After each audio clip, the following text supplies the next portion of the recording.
Hello. I do enjoy getting lost in a long story and reading a big book, but I always find it slightly intimidating because I know how time consuming it's going to be, and there are so many books that I want to get to. So I do find it useful in January to set myself a TBR pile of a certain number of big books that I want to read over the course of the year. So I'm going to talk about the big books that I want to read in 2024. I define a big book as any title that is over 500 pages long. And with some of these books, I have a special strategy for reading them, but I'm going to discuss that when I get to those titles. And these are a mixture of a couple of brand new books. Then there are some older titles that I've been meaning to read and that I have special reasons for wanting to read, which I'm going to discuss. But if you have read any of these books, I would love to know what you think about them,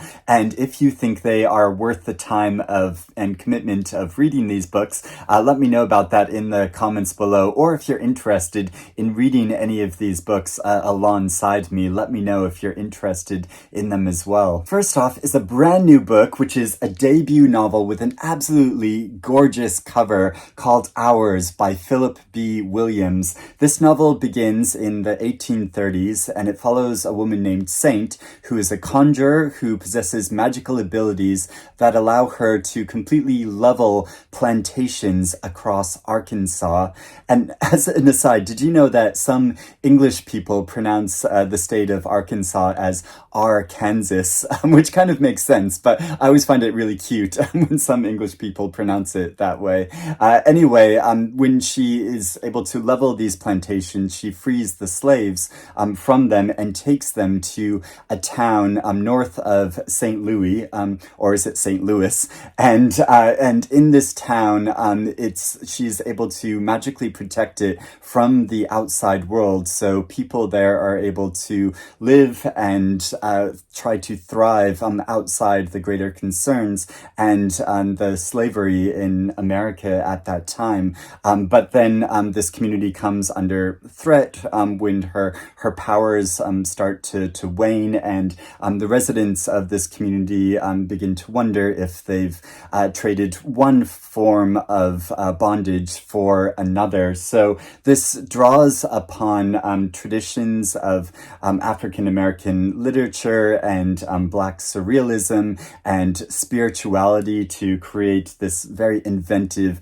new tale, which sounds so immersive and creative and exciting. Next is another recent book called Praiseworthy by Alexis Wright. This is set in an Aboriginal community in Australia and follows a family as they struggle against the larger oppressions of the country, but also economic and environmental threats, both to their local community, but also to the country as a whole. This story also draws into it magical elements, and it doesn't follow a linear timeline, so I think it uses quite an inventive structure to tell this story and talk about all of these very complicated issues. Alexis Wright is an award-winning Australian writer who's been much praised, and this has been called a fable for the end of days. The children's book by A.S. Byatt. The author, Antonia Byatt, died late last year in 2023, so I thought it would be good to finally get around to reading this quite long novel, which was first published in 2009. And at that time, I actually went to see A.S. Byatt talk about this book, and I did start reading it at that time, but I, like a lot of big books, allowed myself to get distracted while I was reading it and started reading something else, thought I would go back to it, and just never got around to it. And part of the reason I think I got distracted from it was because there are a lot of characters in this novel. It follows a family and, well, multiple families and adults and many children who all have interactions with each other and their adventures, starting in 18 1995, following through to the end of the First World War, and it centers around an individual who's a character that was inspired by the children's author E. Nesbit, and who this character writes a number of children's books, but the entire family is very artistic and is trying to live an artistic lifestyle, but then it shows, I think, what happens to that when larger things in the world, like world wars, intrude upon their lives. But it also shows the effects upon family members when there is an artist, an author in the family who is dedicating themselves to that craft. I had her sign it when I saw her speak, so this is a really treasured copy now, as well as being a beautiful book. From reading a novel called The Children's Book to reading an actual children's book, the much-loved His Dark Materials trilogy, I also want to finally read this. Or is it a children's book? Because even though it follows two children as they wander through parallel universes on a number of different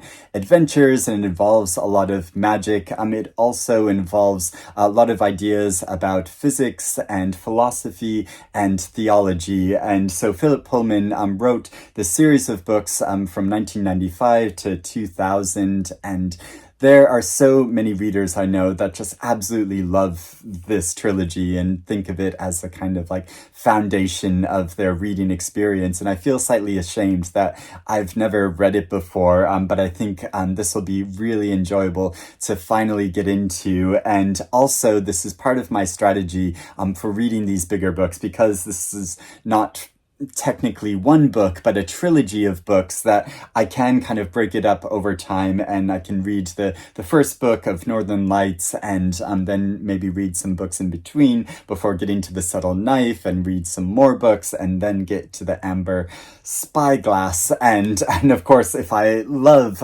this trilogy of books, there are another trilogy of novellas, I think, that he wrote after this, but then he's also been working on another trilogy that's connected with this, and I think the third book of that hasn't been written yet, so it'd be quite cool to catch up on finally reading these books and the other books in the series before that final book comes out. And I have this beautiful Everyman's Library edition of the book, which I think will just be a pleasure to always pick up. And the next two books that I want to read are also trilogies, so are books that I think I can sort of break up and read over a period of time while reading some other books in between, and hopefully not get too distracted that I don't finish reading the series. Anyway, next there is the Balkan Trilogy by Olivia Manning, and each of the books in this trilogy are set in a different year, starting with The Great Fortune in 1939, then the next book, The Spoilt City, in 1940, and then Friends and Heroes in 1941. And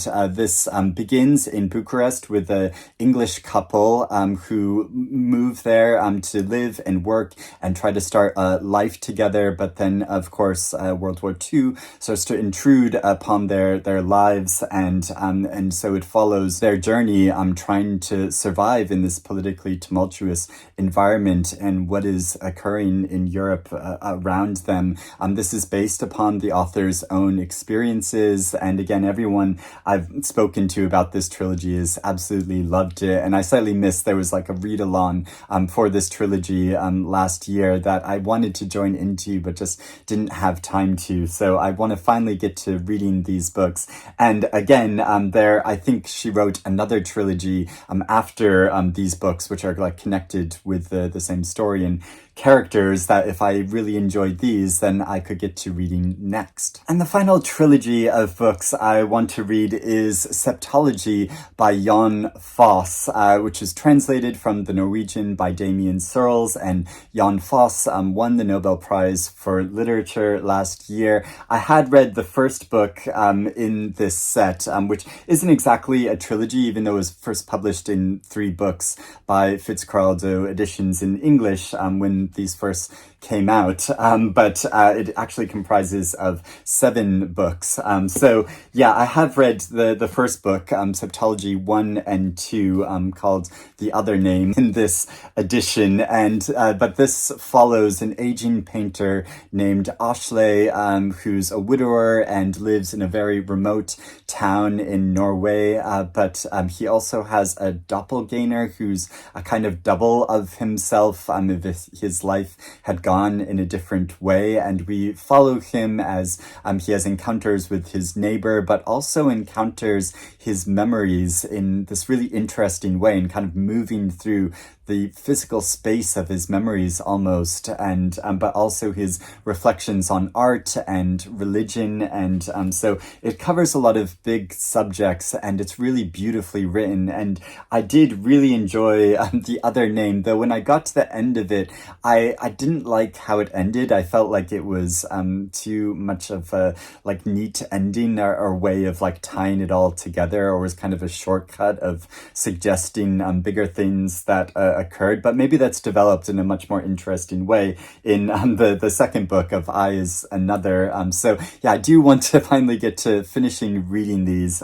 because now that he's won the biggest literature award in the world, it sort of feels like I should get back into reading his work. So like I said, I'd love to know if you have read any of these books and what you think about them, or if you want to join me in reading any of them. I would also like to know any big books that you hope to tackle over the course of the year and that you're really looking forward to reading. Please let me know about that in the comments below. Thank you for watching me talk about my TBR pile. We'll see at the end of the year if I get to reading all of these big books and if my strategy works.